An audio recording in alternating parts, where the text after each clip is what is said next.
Hello, and welcome to Setting the Stage, Episode 23, Rob and Garou.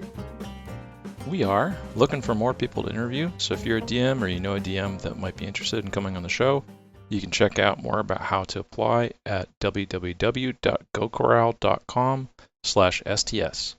And without any further ado, let's get into the show. Today I'm here with Rob from the Storyteller Conclave. We had your co-host Sarah on the podcast a few episodes ago. That was episode 13. So, hi Rob, welcome to the Hi. podcast. Thank you. I'm kind of happy to be here. Sarah was really excited when she did her interview with you, and I got a chance to listen to it just afterward. And it's been a little while, and a couple of our own casts, so my brain is a little off on it. But I'm excited actually to do this. My campaign finally ended, so it's kind of nice. It gives you a little bit of a wrap up talking about it. Oh, Finally cool. after all these Okay. years. Yeah, that's nice. Well, before we get into the campaign, I wanted to talk about like who you are outside of D&D, just so we get more of that sense. So, who is Rob? Wow, that's a long question that starts in a lot of different directions. I'll kind of stick to storytelling. So I've been doing storytelling and in both, and actually I never started with D&D, but I've been doing gaming and storytelling probably since I was about 7 years old. Mm-hmm. I wrote poetry. I've done some short stories. I've done LARPing. I've done tabletop gaming. And it's just always been with me. And I've always loved doing it. I have a natural passion for it. I did video production for a number of years and left that field after doing both linear and non-linear. So I got to see the genesis of, going from basically 1-inch and a half-inch videotape and beta and all that stuff, and got to see it go to digital and all that change. And it always amazes me when people are like, "Oh yeah, I've got this new AI tool where I just put my clips in and click one button and it edits all the bad stuff." And I shake my fist like an old man, after years of doing it by hand. But Yeah. I always have a cinematic mind in my head, and that's expressed through my gaming so much more. I've always lingered into that and really wanted to always try and express that with other people. So Yeah, cool. Yeah, I've always felt like editing is the most fun part of a video project myself. So I don't know why you would try and take that away. I agree. I did about 10 years of video production, everything from I never got into movies, unfortunately, but I did a lot of commercial work. I did commercials themselves, but I loved doing all that stuff. I think what burned me out of it was doing countless numbers of weddings Oh and yeah, there's making a lot of each that. one unique is hard because you end up going back to a lot of your same feelings. But They're not unique. they're not. They're not. And it burned me straight out of it enough that my wife and I decided we were, because she helped me with them in the end of before we got married. She was doing it with me, and she was just like, "Do you want to get married normally?" I'm like, "No, I want nothing to do with that industry. Can we just like go somewhere and elope?"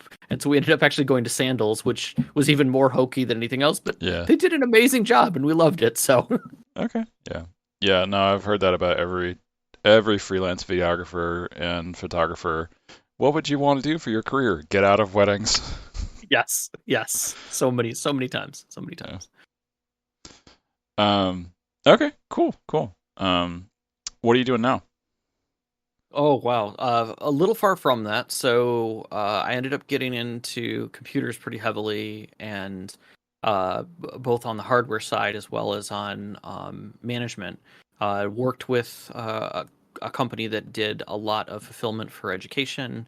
Did a lot of laptop initiatives with that, which got me into other things. I ended up getting into security. I ended up getting into forensics, which led me into working with some banks, which eventually led me into working for a company that I work for right now and have been for the last 15 years, as of July, where it is I would say a tier one banking support company. We do both the core systems and sub products that banks use for banking, and I can say that probably 1 out of 5 transactions that happen in the United States go through one of our systems, whether it's a check or an ACH or something like that. It goes through one of our backbones. Mhm. And I personally work with a development team, and I'm their QA engineer for the QA department, and I manage about 60 servers and systems, virtual Wow. systems, Okay. that I've got to maintain, as well as a lot of integration touch points from other development teams that reach into our system and our system reaches out to, and keep those communication channels open. So I'm busy on a pretty regular 9 to 5 basis, and sometimes much more than that, depending on the development cycle of the year. But Right. Right.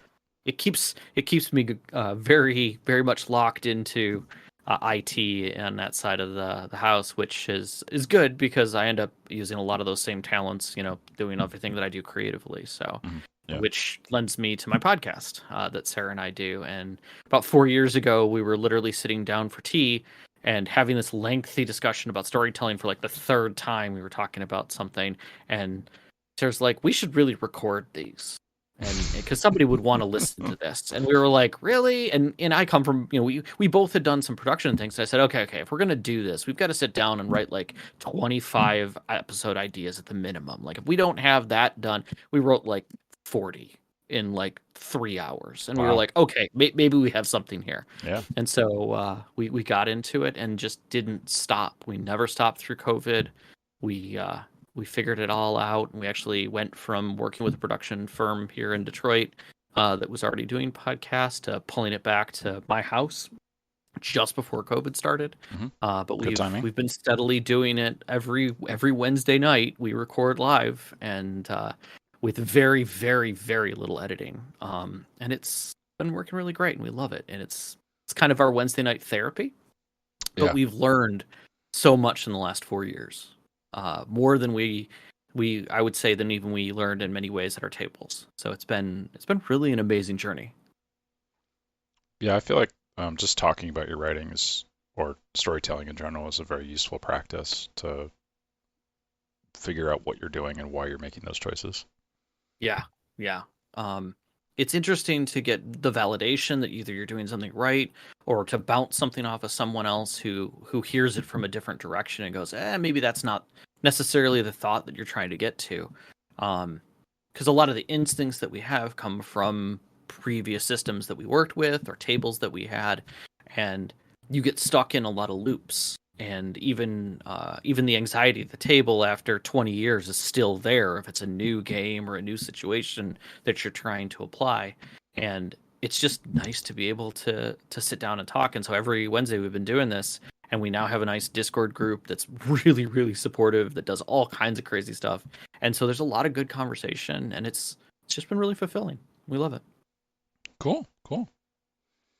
Um, well, let's get into the D&D side of storytelling. Okay. What got you started playing D&D or role-playing games?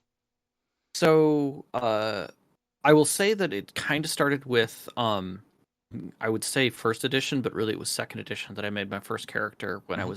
I went over to my cousin's house, and they are of the prime age of D&D. They were raised on TSR and the novels and Dragonlance and all of that, and I was very young and wasn't into it yet. But Hmm. I get over there and I see them making characters and rolling dice. I'm like, "What's this?" And so they start talking to me about it, and they made my first character. And we played like just as a little scenario, and I was enthralled by it. Flash forward probably 3 or 4 years, I was in middle school, and on my way to middle school, in the summertime, I could take my bike and I would ride past this little news magazine bookstore that was in the plaza, and it was very small. They had like a little candy counter right at the front door. Right across from it was role playing books that were stacked up there. And I would go in and I would see this book with this giant mech on the cover that said Robotech. And I was enthralled. I wanted to know, I wanted to play that, I wanted to figure out what was going on there. Because I hadn't even seen the anime at that point. I Right. just saw a giant robot and missiles flying around him, and it looked awesome. And had no idea that Palladium was a game about math and numbers. Um, Yes, and much more than a lot of other games. very much. But I bought it anyways. I saved up enough money as a kid and bought that book, and then proceeded to buy pretty much the entire Robotech catalog and play it with my friends. And I was a forever GM for them. ran that like crazy. Eventually, I started playing other people's D&D games and started to collect D&D books. Got my cousin's D&D books after they were kind of like in college and done with things, and they were like, "Hey, do you want these?" And so I got all their second edition books that came along with that, and started running more games and got really excited about it. Got into Vampire the Masquerade when it took off. Played Shadowrun, and got into LARPing for a while with a group here in Michigan for probably about 5 years. So I was role playing all through the end of middle school and high school and beyond high school into college with people, Yeah. and got to actually I play tested 4 when it first was coming out Oh, with some friends, and so that was kind of fun. cool. That we had the paper printout, stacks that updated and changed, and it was crazy, but it was fun. And I for a while I stepped away from D&D and fell in love with Seventh Sea, John Wick's work, Hmm. first edition, and just I loved that world so much. I still do. Still one of my favorite settings.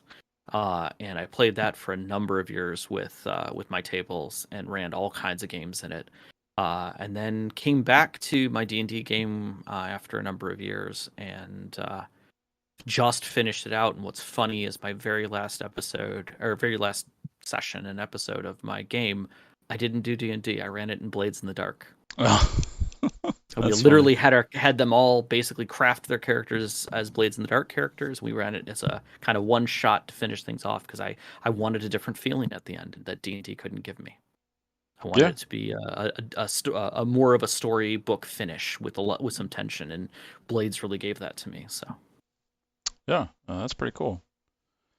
Um, you kind of laughed a little bit earlier when you talked about LARPing, not this time, but the first time when you mentioned it. hmm I think that LARPing is still, as much as D&D has become mainstream with like Critical Role and stuff. It's always comes back to, do you LARP? Is not quite as much as like, are you a furry? Right. But it sits in that same realm that people don't quite still understand it, and yet it's probably been around almost longer in role playing design and in European role playing specifically. Um, and but in America, like I always laugh at it because it still feels like it's in its infancy. And when I started, it was very much so. People still don't know a great way to run LARPs. They still try and run them like tabletop games, but with like 100 people.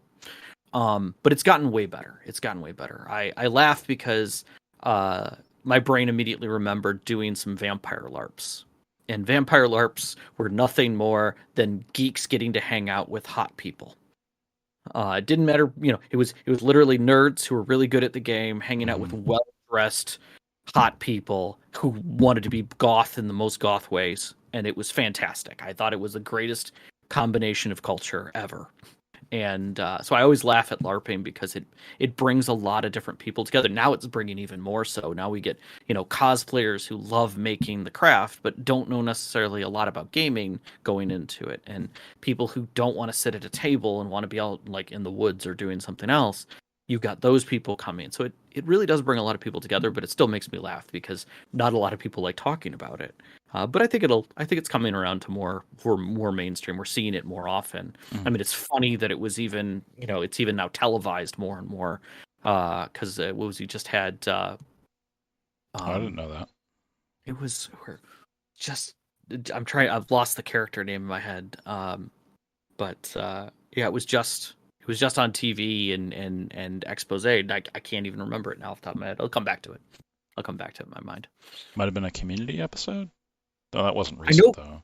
I know Community had it, but no, it's Hawkeye. And Hawkeye, he had his LARPers help him. Oh, that's Uh, right. Yes, I know what and you're talking and about now. it just felt natural in that it was hokey, and then suddenly they were heroes. And I thought that was kind of a cool way of making it, showing that maybe it's a little more mainstream even for the actors, because it's been amazing how many celebrities and actors are like, oh yeah, I game, whatever. Hmm. Oh, but that's nerdy. I didn't know it was nerdy, kind of a thing. Yeah, that's cool. It's definitely I definitely appreciate stuff like that coming in from media sources. Yeah. Right. So you got started with Robotech just because you liked the picture. Have you actually watched the anime since then? Unfortunately, yes. I watched all of it. Lin May is a character stuck in my head, and there's certain songs that I will never, ever, ever forget, no matter how much I scrub my brain with other music. But it did give me an appreciation, and it wasn't the first anime that I'd seen, but it did give me an appreciation for that cinematic look Hmm. of, and then tying that to my game was great because I could talk about scenes cinematically. I could have them completely wrapped in my head of how I wanted the scene to look and feel, and be able to try and express that with maps and art and other things to my players was all is I mean to this day is still a challenge because I as someone who's done video production, like there's so much that gets strapped, that I just want to put out in a storyboard so people can see it. And luckily, like we're getting to the point in technology where it's a lot easier than it was, but it's still challenging because I'm not an artist. I mean, I could edit, I can shoot things, but I can't draw. Like I've really tried hard. I can't. Hmm. And but Yeah. this gives me an outlet for that. Like I can explain up a scene in amazing ways and get that out, and my players feel it, and I love it. And like I love when they all click together and can feel the moment. It's great. I was just gonna say, I think for Robotech in particular, like the system itself didn't detract from the thematic feeling of what it was, and there was a lot of reasons for it to detract. There's a lot of charts and tables, and it was clunky to start with.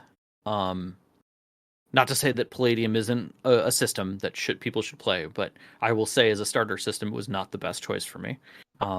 Looking back on it, and I would not put that pain on anyone else. Hmm. I did play TMNT as well, and got through a few other Palladium properties. I played Rifts for a while as Hmm. well, but just nothing felt as cinematic as Robotech did for me. And actually, funny enough, I ran a one shot for some friends not too long ago. We did the book adventure Ghost Ship, and I hadn't ran it in probably 25 years. Oh, But cool. it still felt fun. Still felt fun. Yeah, I was looking it up to kind of get more info on it because I know some Palladium stuff, but I hadn't heard of Robotech. Apparently, they Yeah. came out with a sort of second edition for the sequel anime series that they did too. Yes. There's actually quite a bit Robotech has property wise now that's out there, and I say property in its own brand. You can play it in Savage Worlds. There's a complete system there because they did Robotech and Rifts in Savage Worlds, and it works really well. I haven't played it yet, but I looked at the rules and how they had it laid out, and I like Savage Worlds. I think Savage Worlds is pretty good as a system. Um, but I think it works exceptionally well for uh, the more anime feel that lets characters be characters Hmm. instead of being classes. Oh yeah. Well, you're not doing Robotech now. You're doing D&D Fifth Edition. Is that all right? Correct. That's technically yes. We for the most part this the setting that I had offered to talk about, which is my longest campaign that I have. I Right, don't think right. I'll ever top it. Was D&D. Yep. Yes, We that's right. You said started. you were finished, so yeah, not now, Yeah. but Yep. Just literally last month. We started in third edition. We played a little bit of fourth. We did character conversion to fourth, and I think we played for maybe a year, maybe a little bit more than that. And then there was a longer break, and we picked up with fifth edition when everybody was like, "Hey, can we get back to this?" hmm. And so we ended up converting everybody over to fifth, and moving through it. And then again, the last session we did in Blades in the Dark just for feeling. Mm. Okay, so you weren't doing, was it 10 years of like actual play or Yeah. was that So including the breaks? if you include the breaks, it's 17 years. Woo! Um, Okay. yeah. If you don't include the breaks and you just say how many years did we play, we played for 10 years. We had 10 Okay. years worth of sessions. Yeah, all So right. some That is a some long sessions were campaign. every other week. Early on, it was like we would play I think about every other week, and then eventually it lingered out till we were playing about once a month, Mhm. which is why it took a lot longer. So Oh, cool, cool. Um, well, yeah. Let's talk about the world. You said it's called the Garou. Is that right? That's correct. It was originally I had it written down as Garul with an L at the end, Hmm. but it just kept falling off every time I would talk about it, so I left it as Garou. Um, That's how language works. yeah, it does. It happens that way. And it took me looking it up when somebody had asked me how long I had ran the game. I started going back through my notes and recognized that my file structure had been copied 4 times through different computers because it had been so long, Right. and my original file dates and times were completely gone. But I still had session dates that I'd basically handwritten into the notes, so I knew roughly when the first sessions were, which was 2006, 2007. But I have notes back as far as 2005.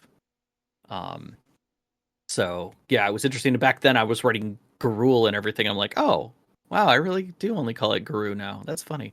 Um, but yeah, Garou started out as a really basic idea of I actually titled it with a single phrase, and that was Vanity of the Gods. And that kind of gave me a framework for how I wanted the story to feel, going from beginning to end. And I I wanted Guru to feel weird, not like Cthulian, not like anything recognizable, but literally like it's normal, but just 4 degrees off, you know? Hmm. Um, and the reason the way I kind of established it back then was that uh Guru is the thrown away world. It is the oubliette. It's the rest of the tree of the universe dumps its trash into Guru, and that's what's there. And it created life, and so the continent shape that I used was an apple, because I felt that it was kind of like the seeds had fallen, and here's where it grew itself. And so I took like a sliced apple look at it, and created this world. And I did the one thing you're not supposed to do, and I can say this because it's 17 years old that I made that mistake then, and I'll never do it again necessarily. And that is, I told my players they could play whatever they wanted without without any basic limitation. Like, hey, if you want to make a character or you want to grab a character from another game that you never got to finish, go ahead, let's do this thing. And it actually worked out amazingly well. I had one player who was from uh, Forgotten Realms. Effectively, he Hmm. was a Helrulian wizard, apprentice. Harulian? Yes. Is that? Uh, I'm confusing that with that's Zelda.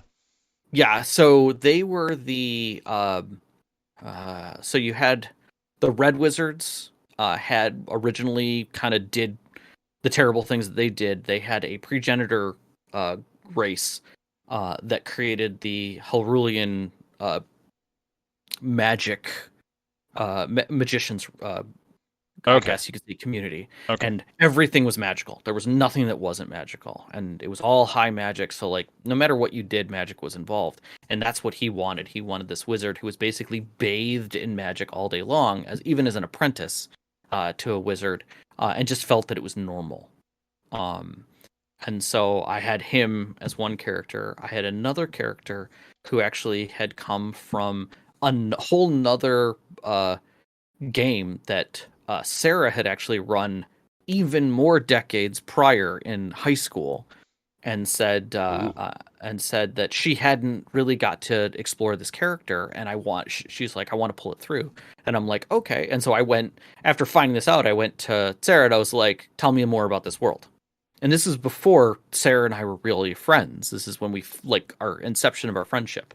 And so I got a little bit of what that world was like, and I was like, okay, so this is like a broken world of war, with like this destroyer god, uh, who isn't there for destruction, but is there to basically level the playing field back to normal so that creation can come back around and do what it needs to do. So destruction is a necessary thing.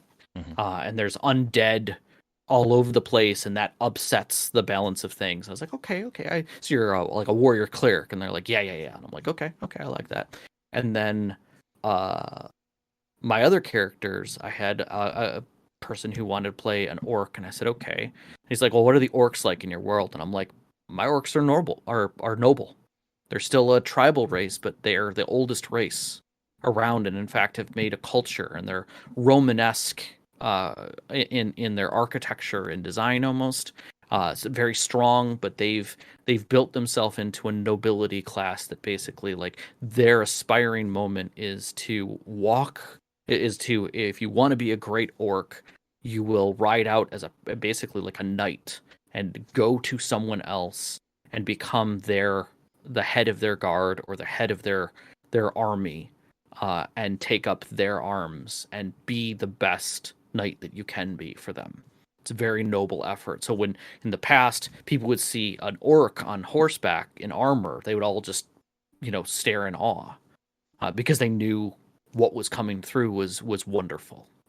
Almost like a chivalrous look at of England, but with a little bit more truth to it because they were so old. And one of the founding things was that the orcs in my world had when they left their very well protected mountain range, there was a single pass that got them out of it that they had built a wall there.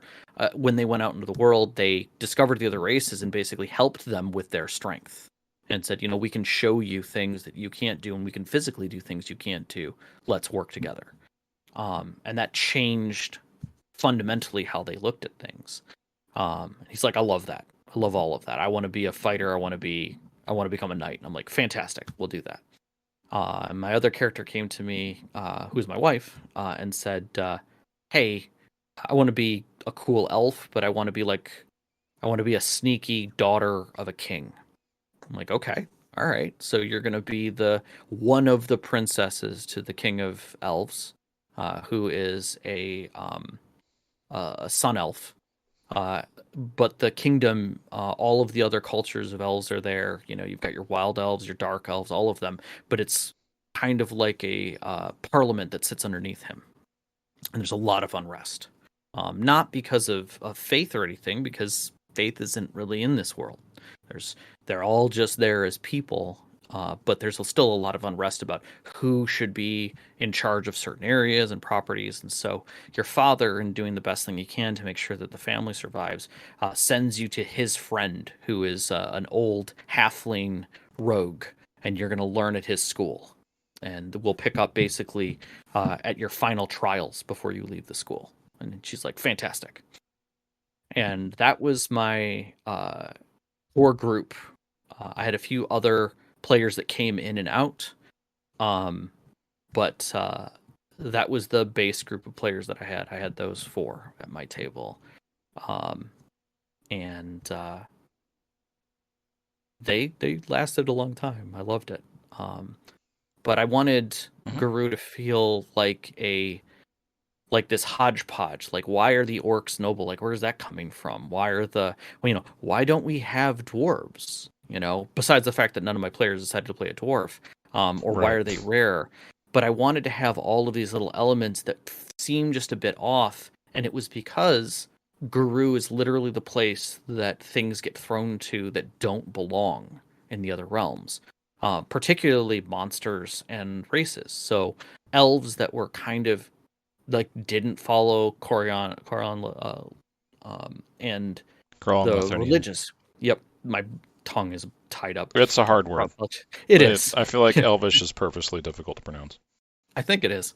But they were sent away on a ship, and that somehow that ship mystically showed up here because they weren't dead. They weren't going. They wasn't part of that thing, and so the elves built this society together.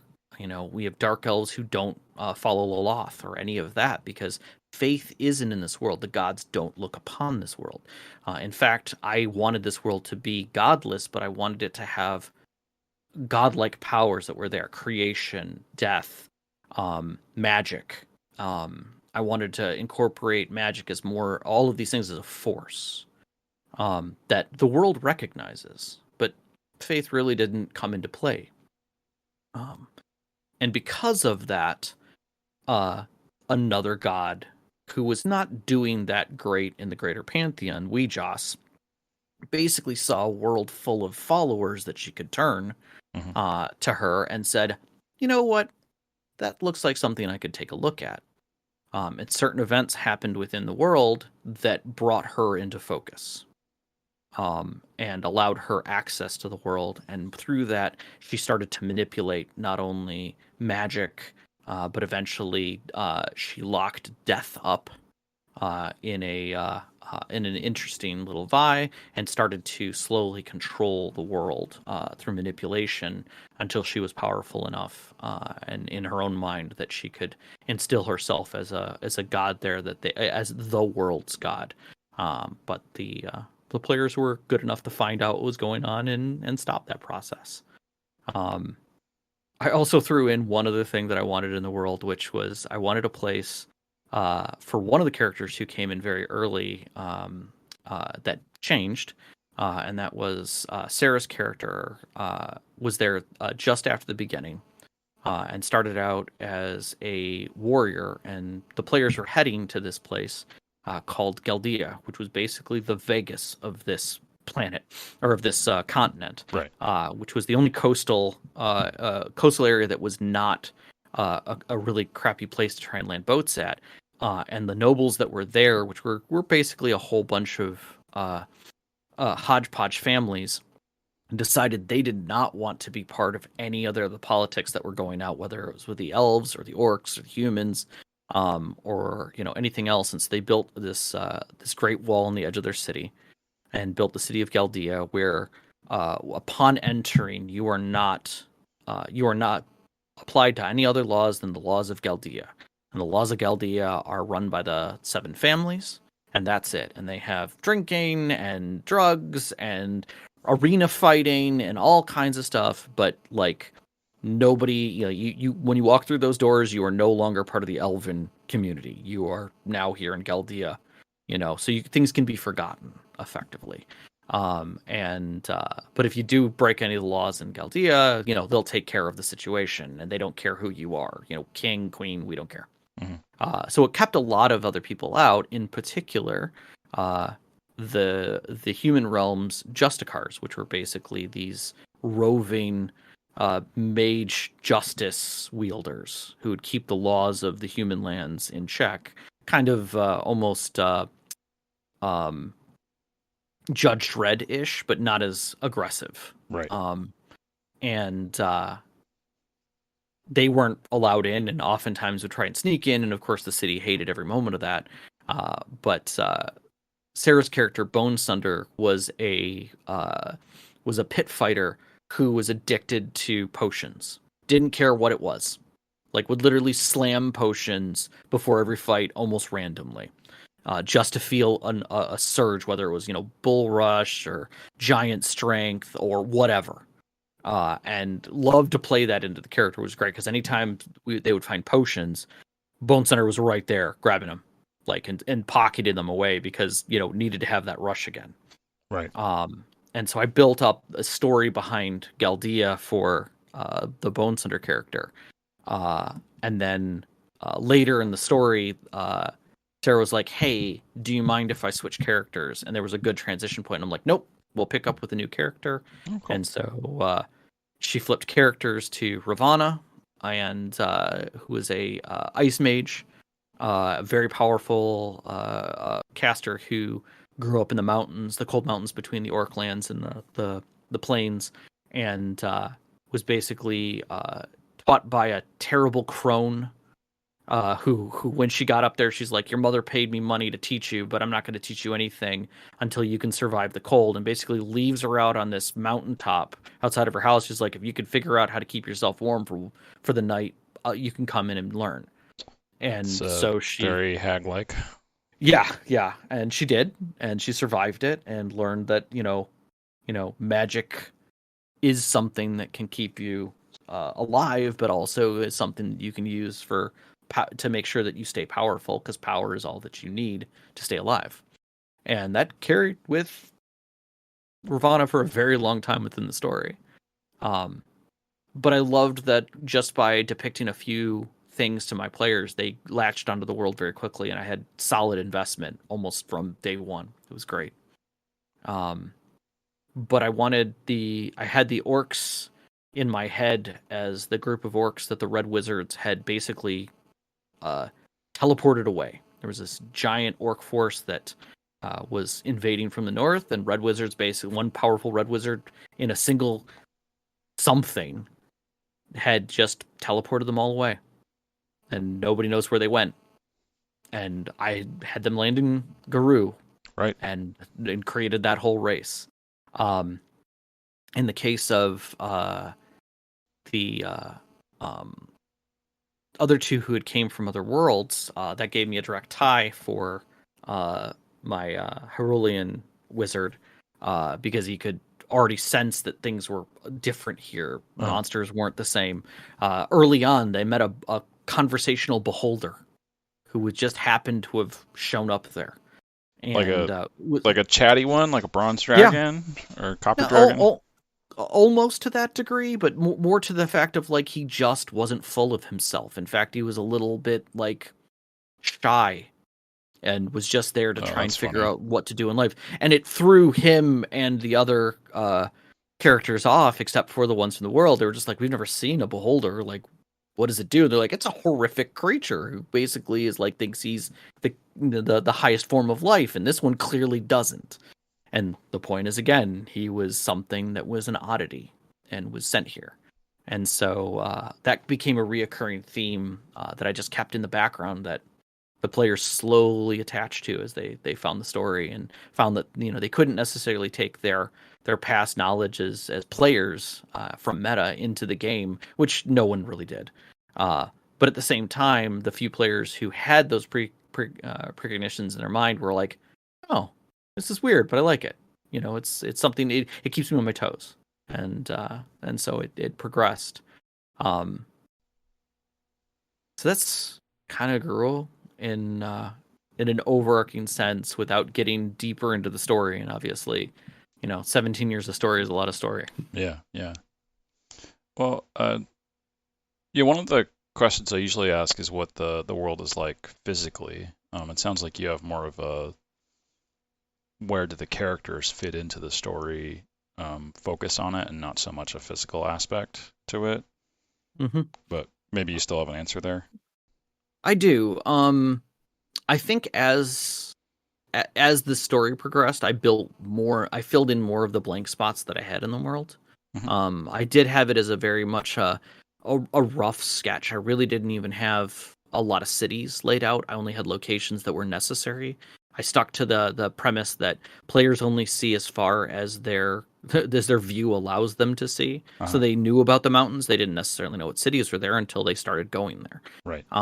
So I had like the capital of the humans, which was Eversun. I had, you know, where I had Duncan's school and what was around Duncan's school. I had a couple of the Justicar towers, where the Justicars basically house themselves and teleport to and from, and what was in them, what was keeping the rules in check. And I had the mountains that surrounded the Orc lands and what the Orc lands were like. I had the Elven Forest and the great tree there that is their capital. I had Galdea. But it really wasn't until the players started moving through the world that I started creating the Great Plains, that the halfling merchants and entertainers crossed, since they were like the communicational hub people of the land. I needed something that they would run across and feel comfortable working with, and that was I had halfling, basically troubadours, and families that traveled in, you know, Vardos across the land, bringing goods from all over the place. I had gnomes in the south who had built Plunkerton, which was a grand clockwork city, and had their challenge for kingship was every so many years, based upon the great clock that was in town. The kingship would be decided by a council of masters and a grand creation. So somebody would create something for the city, and in the betterment of the city, and then the masters would look on it and say, yes, this is the greatest invention. You shall be the next king to bring us further forward. And I wanted the gnomes to feel that way, to be this race that like that, and it played out pretty well. Yeah, that's pretty cool. Um, well, I really like the idea of like a city's government being dictated by a sort of a machine, but not quite. It's just like a schedule, but Mm. it's not as Yeah, predictable as a year. yeah, exactly. The heart of it all for Galdea that I did as the story progressed, the players came back to it. Um, in the grander scheme of things, they came back to it after it had fallen, and they got to see some of the inner workings and actually try and see that deep within the heart of the city was the truth, and that was that the king had made a deal with goblins that had lived under the city and had no home, and as long as they kept the fires down there and the boilers going, the city would take care of them, and that actually drove a giant clock that ran pretty much all of the core mechanics. It was like the flywheel of the city. Oh, Um, okay. and somebody had to go down there and, with the help of the goblins, turn the key. And as it wound down, basically, that was the time point that the kingship would come back around. So this great clock would slow, and there would be a specific uh, kind of regulator that was spinning that would note that when it slowed down, it would engage a drive that basically it's time to pick a new king, Hmm, and that would drive the moment to allow it to happen. that's pretty cool. Yeah. So if you had like an immortal king, they might want to like get down there and wind the clock more in secret. Yeah, I mean there was that, but at the same time, they also had to negotiate with the goblins and figure out how to best do it, and realize that it was a partnership between the goblins and the gnomes that really made all of that work, because they had a life down there, Mhm. but they couldn't surface very well. They were shunned by the other races, and he saw the gnomes saw, and the first gnome king who worked with the orcs to build the city saw that compassion for the races, and so he made a deal with that original tribe, and the tribe grew and grew and grew and kept digging out more tunnels underneath the gnome lands, and he was just like, you guys can continue to do that. What is below is yours, as long as you help us with this. And it that was the way it continued from that point forward. Um, One of the other things I noted in the your survey was that the races seemed kind of almost segregated. Like each of them feels like they exist very separate from the other ones. Mm-hmm. Like you mentioned, a lot of them being very like insular and almost isolationist, with probably the Yes. exception of the halflings. Yeah. So the halflings were the only race that really crossed the borders. Everyone else had these preconceptions of staying independent, and I think that came from the idea that I wanted them to feel that there was tension, but not necessarily racism, Hmm. until basically uh, Wee Jas's influence started to come into play. So prior to the players' characters actually showing up, Wee Jas's influence had actually started, and it started with a previous adventuring group that found a divine prophecy that terrible things were going to happen, and so they tried to stop it, and they've just sucked at it.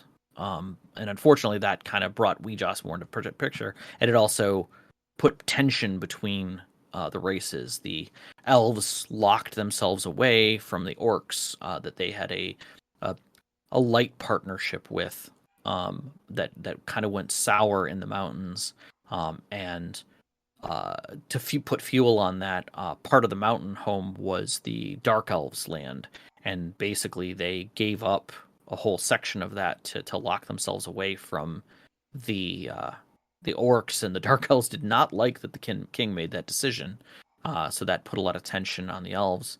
Um, the humans felt that they were very superior in their design, and particularly when a specific event happened, which was the Great Fall of the Stars, which kind of kicked off all of the events Hmm. uh, of the game, was that these shards fell from the sky, and the mages of the world, elves, orcs, humans, gnomes, um, and even halflings came together with these shards, collected them all, and basically studied them.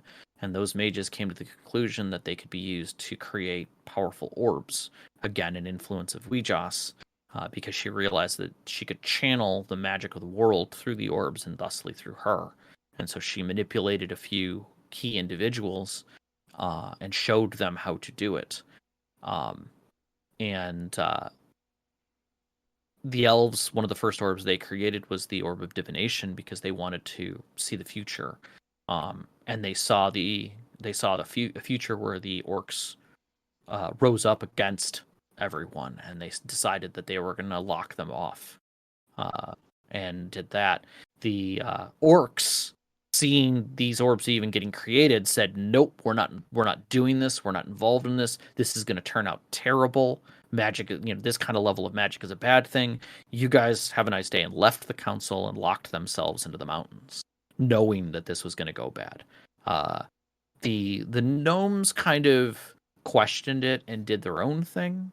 Took some of the crystals and decided not to create orbs out of them, but instead use them for other powerful shielding of the city, so that if if a cataclysm did occur or someone came to the city and started trying to wield large magics, they could use it to bubble the city in places, almost creating little mythals that would dome off areas of the city and protect it from magical attacks, as well as help power golems or stone and iron mimical creatures that they then used as both servants and as defenders within the city walls that lived well beyond the city did, and the people within it.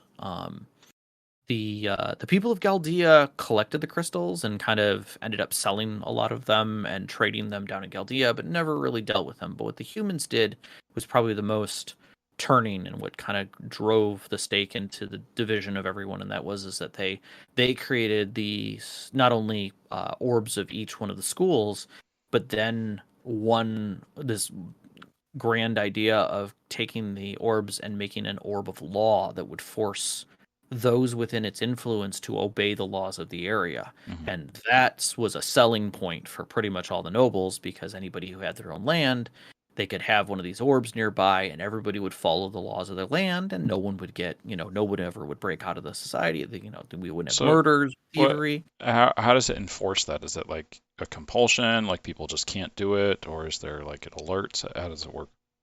So it starts out as a compulsion. Literally, the moment you walk into the influence of the orb, it is not unlike the compulsions of like a paladin, where you feel it within you. You know the laws inherently, Mm-hmm. and you feel that pain in your gut and in your mind that something that you're about to do something horrific. Oh, okay. I left it mechanically as a role playing trope that players could then play into and understand, and I made the laws very obvious. But I wanted it to be very thematic of the humans, that they were locking themselves into these laws. And early on, the players recognized that this was not going to work out for them, and in the end would be a terrible idea, and it was. Um, which was great to see that they saw that telegraph coming. But these Justicars were basically wizards who would go around and make sure that these orbs of law were placed in proper places, and people were handling. And those who were going between areas would recognize, like, hey, you're moving from this place to this place, and the laws do change. And they would literally put up law boards to make people recognize that, oh, you're now in this community, which the laws are a little different, but not horrifically, or you're approaching the capital, and these are the laws in the capital, and things like that. And so it just was an area of influence, but it was also something that could grind against the players, but not in a very direct way of like, oh, you can't do anything. It's more like, nope, the laws are just very much enforced through this methodology, and if you stick around long enough and do something horrible, you will tell somebody that you did it. And they did not like staying in the human lands for many reasons, but they recognized the problems therein. Okay. And how do you change the laws with the orb is registered? Is it just like no, or do you have to cast a spell whenever you come out with a So, new edict or something? well, that was the key of the Justicars. So the Justicars would be kind of like the go between the orbs of law and those who were ruling.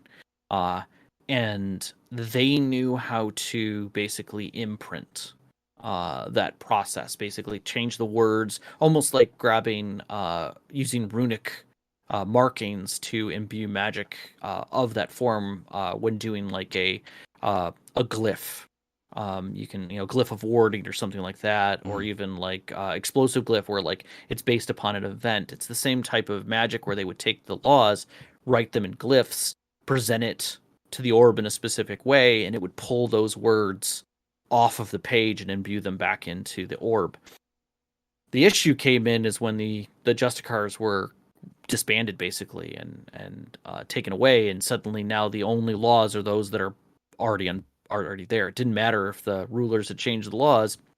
The orbs were enforcing the original laws, and those were now the laws. And that became a pretty critical problem at one point, specifically with the capital city when the king passed away. Right. Zooming back out a bit. So Sure. you mentioned Wee Jas, so I'm assuming you're using sort of like the standard 3.5 Pantheon. Yes. Yeah. Originally, it was I wanted a pantheon that was very recognizable, so that players could see the as I pulled names, they were like, oh, Wee Jas, I remember Wee Jas, okay, but I don't know they don't know the details. But I wanted Wee Jas to be she sat in a position for me that wasn't super high in the pantheon. She was fighting Bokob, kind of respected, but at the same time was this seductress, slightly like almost snide kind of god. Like she didn't quite have enough power ever, but always thought of herself very highly. And I'm like, I can stand behind this character as being very villainous.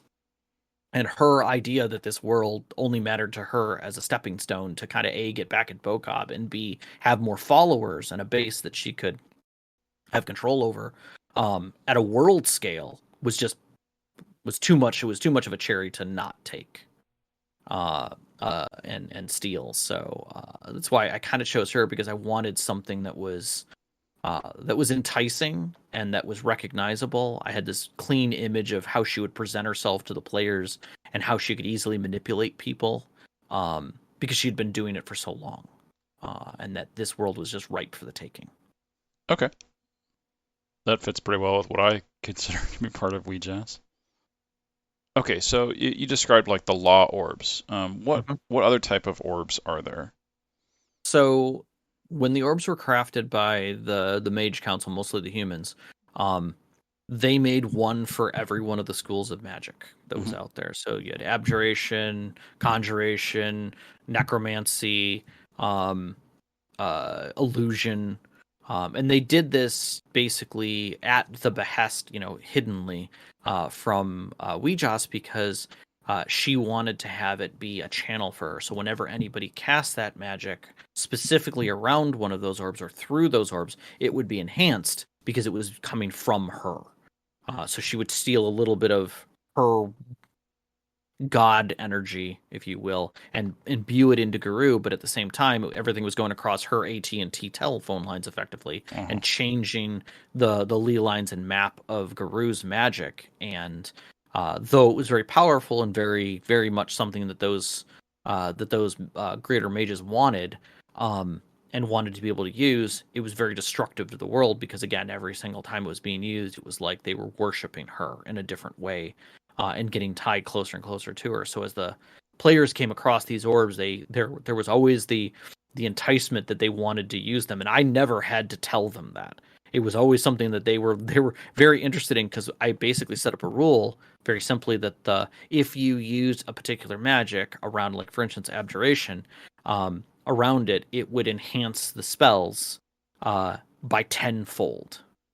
So if it was range or power or damage or whatever, you just take that. I would just take whatever they rolled and take the situation and expand it by 10. In one case, one of the players had the Orb of Destruction, and was dealing with a whole large orc army that was about to come through from a portal. We had a relatively bad orc who was following Wee Jas and getting magical items, and he was going to go back to the orc lands and reclaim his place among them and get on the council. And so he was being fed a lot of lies from her and given a lot of power. And so he amassed this subset of orc army that were all outside of the wall, and some within. And the group was fighting them, and this cleric of destruction is like, I have the ability to do this, and so did a effectively like a power. I think it was power word death, power word death, or power word kill, and it it went 100 times over, and she was like, destroy these enemy orcs. And so it shot through the portal and killed all of the orcs on the other side as well, like in this mass destruction. And the player was like, "Oh crap! Like that was way more than I wanted to do," and recognized that that portal was maybe not to where she thought it was. The player didn't. The Crowley was her character. He saw a glimpse of perhaps his old world on the other side. Ooh. And that maybe the destruction and this undead army might have been a little bit his fault. If this was looking the way he thinks it was, and it was a bit of the past. Yeah, and that so is interesting. Like, yeah, I like that. Yeah, and so I wanted it to make it so that the transition between when Crowley left to this world, that it wasn't just a transition of moving from one world to another, but also moving through time. Since Garou sits outside of time, it really doesn't. It's completely weird in where it sits, and time is one of those things that it's weird about. So it literally sits outside of time, and so Crowley, this player's character, touched an old part of their world and actually triggered events, perhaps. But I left that gray and let their narration decide it and how they played it out, and it was they definitely played into it for the rest of the game. It was fantastic. That is cool. Yeah. But as I moved from 3 to 4 into 5, it actually got easier for me to list out, because the players always kind of had a hard time wrapping their head, or like, we've had these orbs and we've used them before and had them seen, or like, can you just give us the mechanics so we can understand it? And I went like, yep, under 5th edition it's really easy. When you use one of the orbs, you roll a d6, and it either enlarges the spell, it empowers the spell, and I just used the sorcery abilities and just increased the scale of it.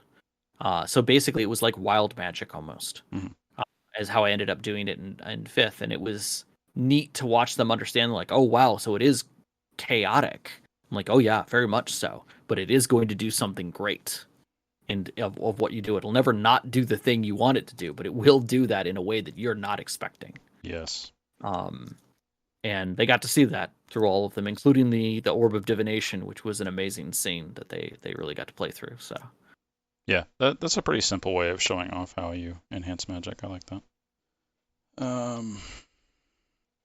Man, you've already gone through so much. There's a lot.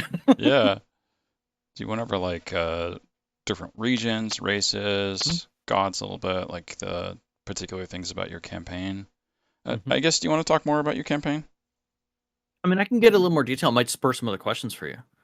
So the campaign started effectively in 2006 with everybody kind of pulling their characters together. I think it actually started at the beginning of 2007 formally.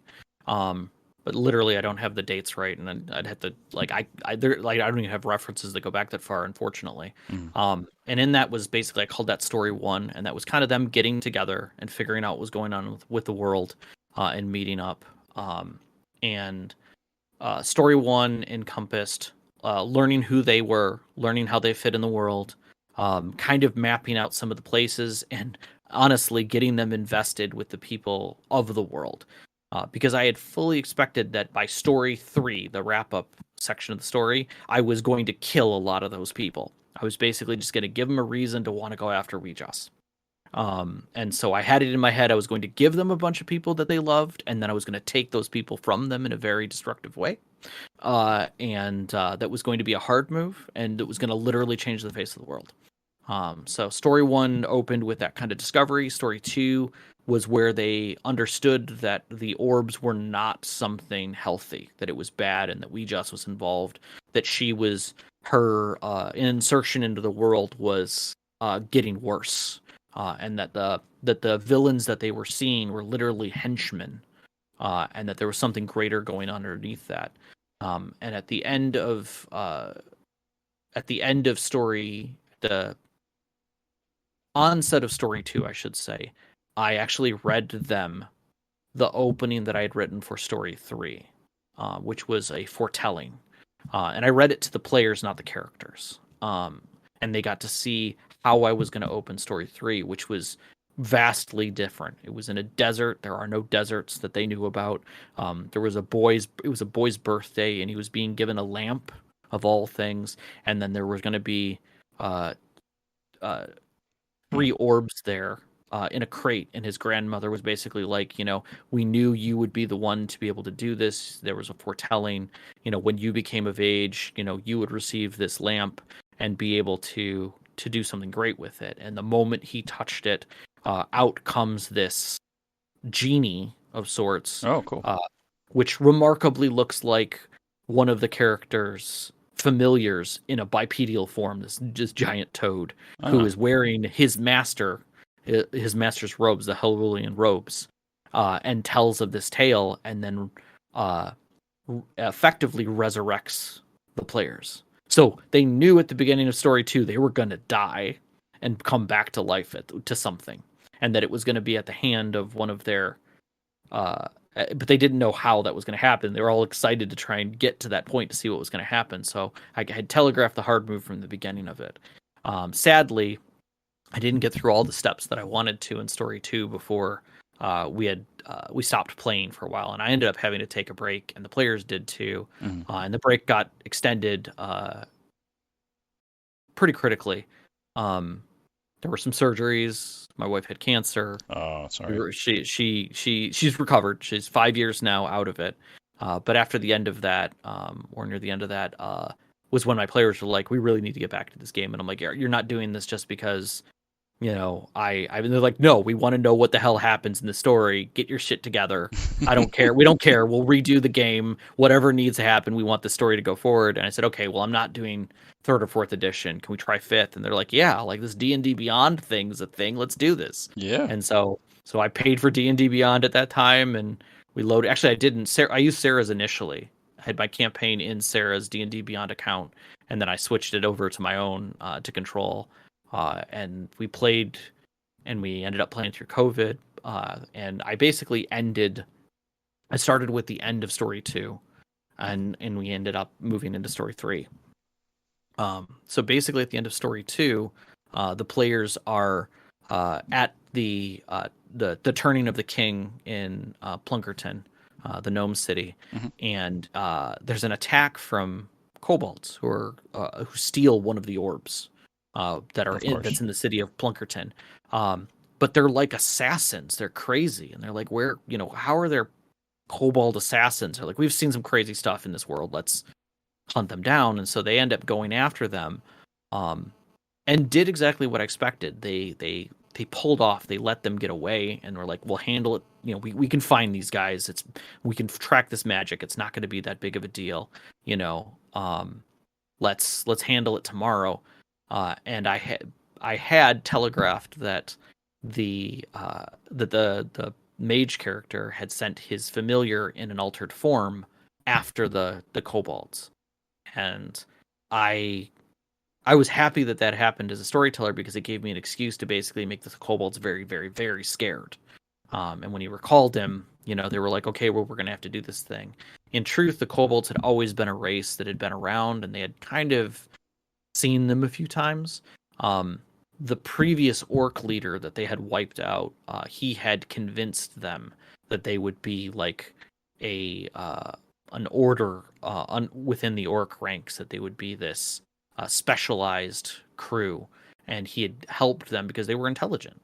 Um, and they effectively they had this whole community down there, and he had given them one of the orbs and some instructions on how to use it in case something happened. And so after this attack, they were like, well, we got the orb that he wanted. We've got everything set up here. Let's try and contact him. They were then told by the party that they had killed him. that he was dead. And at that point, they were like, well, we have to pull the switch. He said, if something happens, we got to do this. And so they do the ceremony. And basically, what the ceremony was to use the orb to cast Meteor Storm. And they didn't understand. Okay. They didn't understand magic, and so it cast it at effectively 10 times stronger than it should have been, at a much larger scale, and it effectively created mass destruction on that side of the continent. Originally hoping to wipe out whoever was around them. It was basically a bomb going off, and so it destroyed Plunkerton. It caused mass fires, burnt the forest of the elves that was attached to it in a magical fire that they couldn't even stop, and changed the face of Garou. Basically, turned it to dust. And on that side of the country or continent, all the way to the mountains. So the players at the end of the end of story 2 and of story 3, when they're resurrected, they're actually resurrected 250 years later. Wee Jas has had a heavy influence in the world. She's not recognized yet as a god, but she's gone so far as to lock away the god of death completely. And she did this by basically finding his death followers, this death cult, which were made up of dwarves who had basically found death and were death doulas. They were people who helped others come to death comfortably. Because well, yeah, it's like if you know the concept of a doula for birth. Right. No, I get it. It's a good allegory. Yeah. I just thought it's so funny. Yeah, definitely. But it also sounds dwarven a little bit. So yeah. And so these almost druidic group contacted Death, and I wanted Death to be the Raven Queen of almost of the original pantheon, the one who was just memories in her castle. That she loved her followers, she so much so that she in the creation of herself as a god and rising of a god had to give up her powers to keep her people alive. It's a beautiful story. And I saw that and I'm like, God, I need that to be the Death that is here, but it is only a fracture. It's a fragment of her that is here, a memory, if you will. And it's that compassion that sits at Garou. And somehow through their comfort with death and helping others, this group of dwarves basically got to touch and see death, and they were like, we have to continue this on. And of course, because of that connection, Wee Jas is like, haha, I can take over as the goddess of death here if I just get this death god piece out of the way. And so in a act of exceptional violence, she had attacks happen to the tribe, and finally one of the last followers became basically the avatar of death, this death dragon.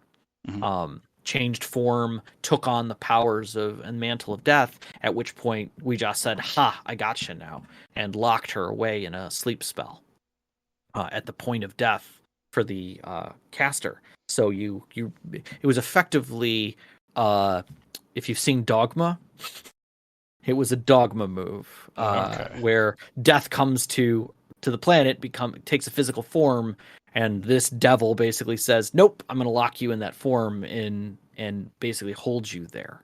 And so death was held in the stasis, and while death was away, we just stepped in, and basically anybody who died, she would pull into her realm, the oubliette of I think it's the Crimson Cube, so that she would get even more followers because they were never really passing on.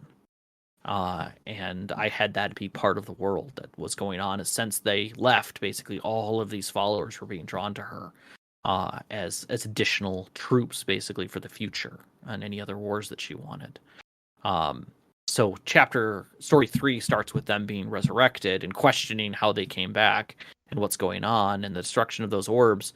But more so that this familiar who had touched the orb of divination saw what was going to happen and knew that these events would occur, and basically said, it gained a higher level of intelligence, that after so many years and being away from his master and surviving the cataclysm,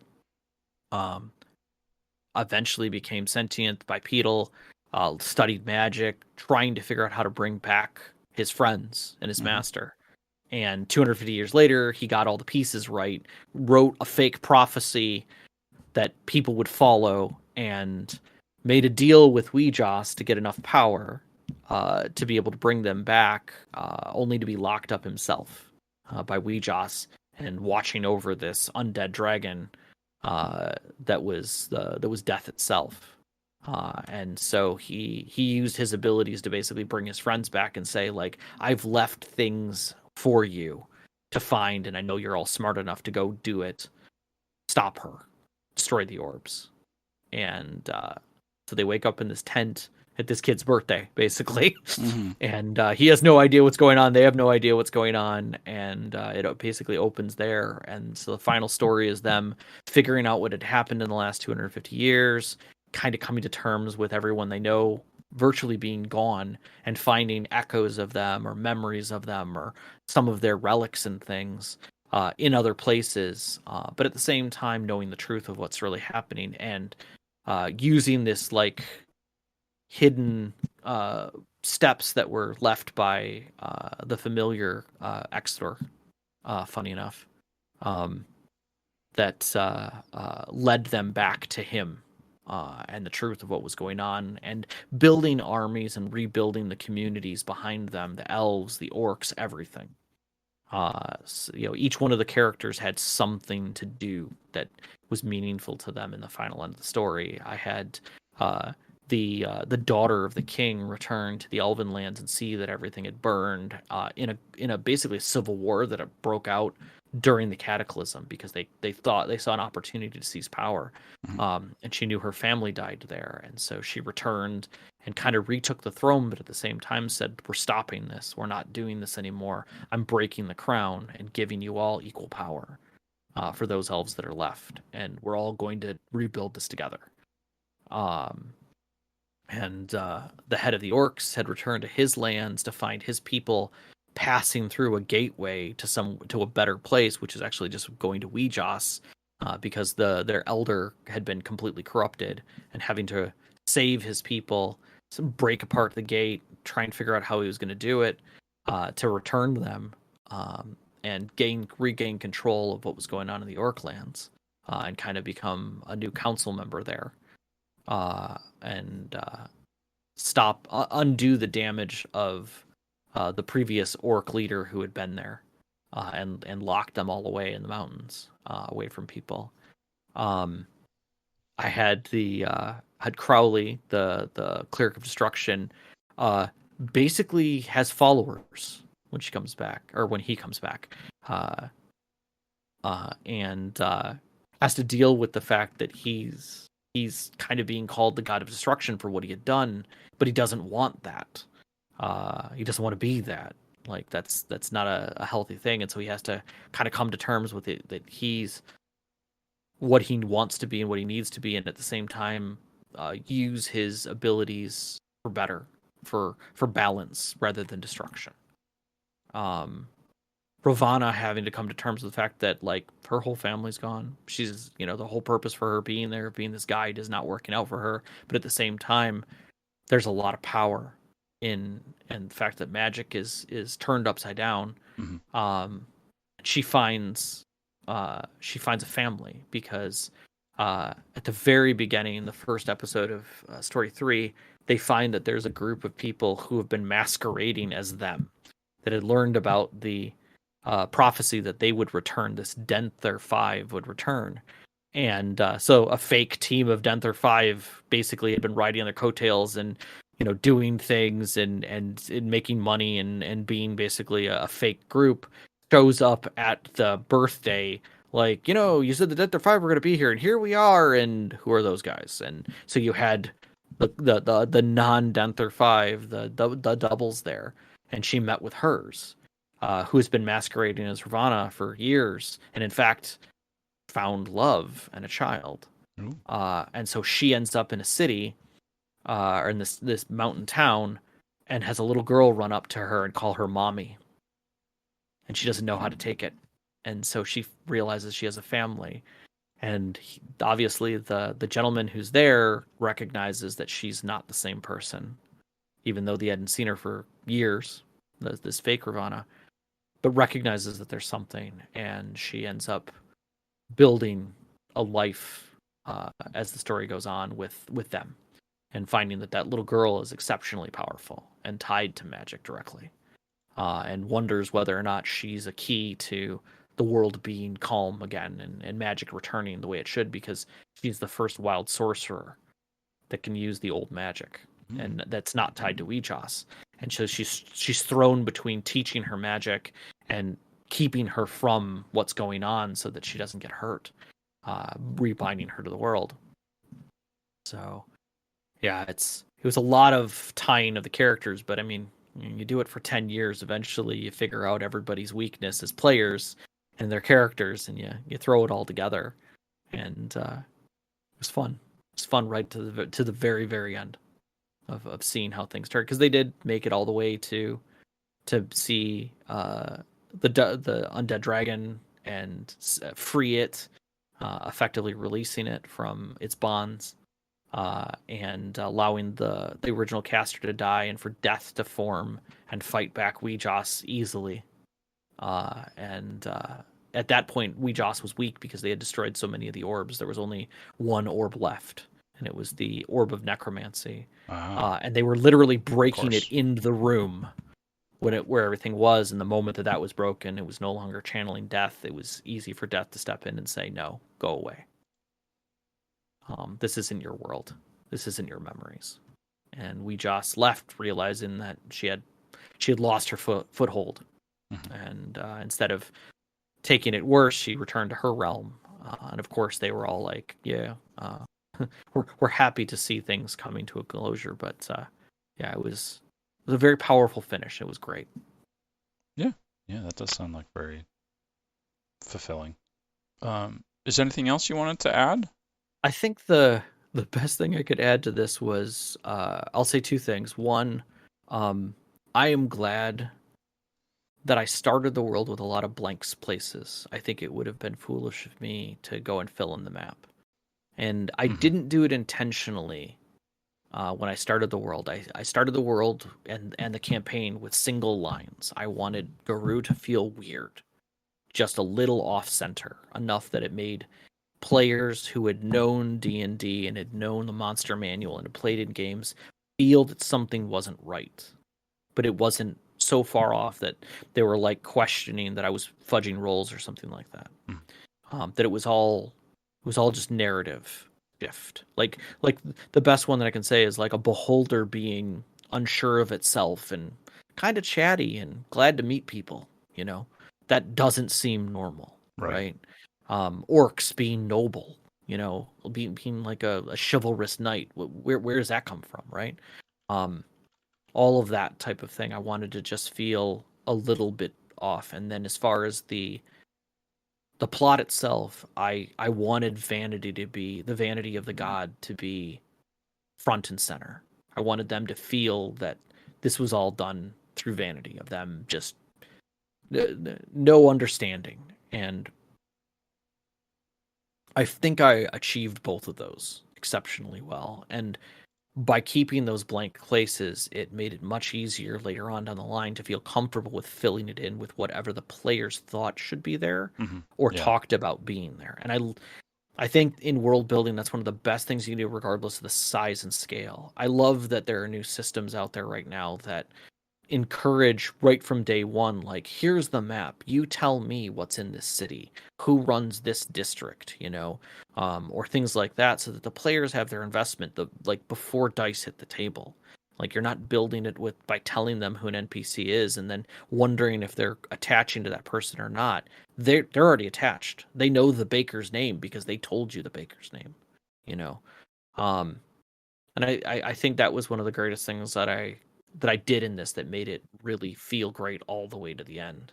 There were tons of times when I second guessed myself, especially with the world, that I felt like I screwed up and I had to rewrite sections. And through my notes, looking back at them, I laugh because there are whole parts that I read out of the past, stories from story 1 and story 2, that are just whole sections of stuff that I never used, the players never knew about, and that I just threw out completely because it wasn't relevant. And I had to remember that's okay. Just toss it. If you've talked about it to your players, it goes in bold print, and that's a fact. Mm-hmm. But if it's something that you've stood in the shower and thought about, put it in italics, set it to the side. Maybe they'll find it, maybe they won't. Don't get rid of it because it may not be a terrible idea. I loved building the world. I loved having my players discover the world, and I felt kind of honored by the end that it had gone as long as it did. The other thing that really helped me seal it, I think, the most was for story 3. I'd picked a song from, funny enough, off of the League of Legends soundtrack, because they have some amazingly yes, epic I've music. used some of those too. And you have to pardon me. I'm actually getting a little choked up about this because whenever I think about it, it really meant a lot. And that was, I picked the song Legends Never Die. Mm-hmm. And I would listen to it pretty much like a day or two before every time I ran a story, so that I would get into the mind frame of my players, of how I wanted them to feel. Yeah. And I think if you can find an inspiration, a piece of art, a piece of music, something that helps you as a storyteller get back to your world. And like, one of the people that we had interviewed on our podcast used the term the metal. Like, if you can find the metal of your world, like what makes your world amazing to you as a storyteller, and then you can wrap a rubber band around that and stick to it something like a song or a piece of art or something, and you can look at it even if your players never see it. And sometimes it's better that they don't, because you have to kind of then tell them about that and just push through that feeling to them every time you run a session. If you can just get another piece of it out there, by the end they're bathing in it. And that's one of the greatest things you can do, I think. And I feel like I did it, and I love it. Yeah, cool. Yeah, that type of emotional storytelling is, yeah, it can feel very strong. Yeah. Anything else, or are you all set? No, I think the only thing I will say is that I am glad I ended it not in D&D and that I ended it in Blades in the Dark. Are you familiar with Blades? Yes, I played Blades. I'm thinking of doing a Forged in the Dark for my next campaign. Yeah, I actually was totally unfamiliar till this last year about Blades in the Dark. Like, people had talked about it around me. I'd played other Powered by the Apocalypse games that kind of feel like it. But until I actually got a chance to play around with the rules and look at it, I was like, I don't know if it'll work. And then I saw some amazing playthroughs. I saw some people talk about it in a totally different light, and it felt like it was the perfect thing I needed. And my players were dying to get out of combat. They were 10th level. It was balance at that point is exceptionally challenging to try and make feel right. And I did not want the final fight with the boss to feel like a slog fest. I didn't want things to feel sloggy and then a single flubbed roll or overpowered roll to change everything and make it feel like crap. I wanted them to feel stressed, but they were still big damn heroes and professionals at what they did. And Blades really does that. Blades takes away the concept, especially if you play with just the base design of it, that concept that you're going to fail. And the answer is you're not going to fail, because you're a legend at what you do. You're going to do something else to make sure it happens. It may hurt you. It may hurt a friend. That concept of push really latched onto me. And it took all I had to do for them for the last session was explain the rules for about 5 minutes. We ended up starting with a side scenario that one of the players actually had asked to do, which was they wanted to go back to find the final orb, and or the second to last orb, so they could get rid of it. Of course. And so they did a side quest to go get it, which was at the site of the meteor, where the meteor storm launched from, and they found the kobolds and this old oak tree that had corruption in it. and that's where the orb was hidden. And so they did the whole thing through using the Blades in the Dark rules of getting it out of there, and it was beautiful. They fell right into place. The narration from them came out smooth. And again, because Blades plays the way it does, really, I'm not. All I'm doing is a little bit of narration, and I'm letting them let the cards fall where they do. And once they saw that, the final fight, it was like, okay, how are you guys going to do this? So like, we know it's in this hidden chamber because we got some information about that from somebody else. So let's teleport near the top of the chamber, and we'll come in from the top, and they won't, the cultists won't know that we're there, and we'll be able to sneak down and unlock the dragon and get out of there. And the first roll, that initial engagement roll, they flubbed. And so the teleport failed. I said, you tell me how the teleport fails and how you recover. And they're like, and literally the one character was just like, instead of teleporting the top, we actually teleport 10 feet underneath that. So we're falling. We're in free fall. Ooh. And I went, I love it. They're like, you guys are in free fall. How are you going to handle this? And it was wonderful. They handled it amazingly. Again, the way they handled the consequences and pushing and making rolls to help other people. And then moving through the semi-combat and how they were using their magic. Because again, it's just a single magic roll for all magic for the abilities. And it was neat how quickly they came into the narrative of it and told me how the whole scenario rolled out in the end.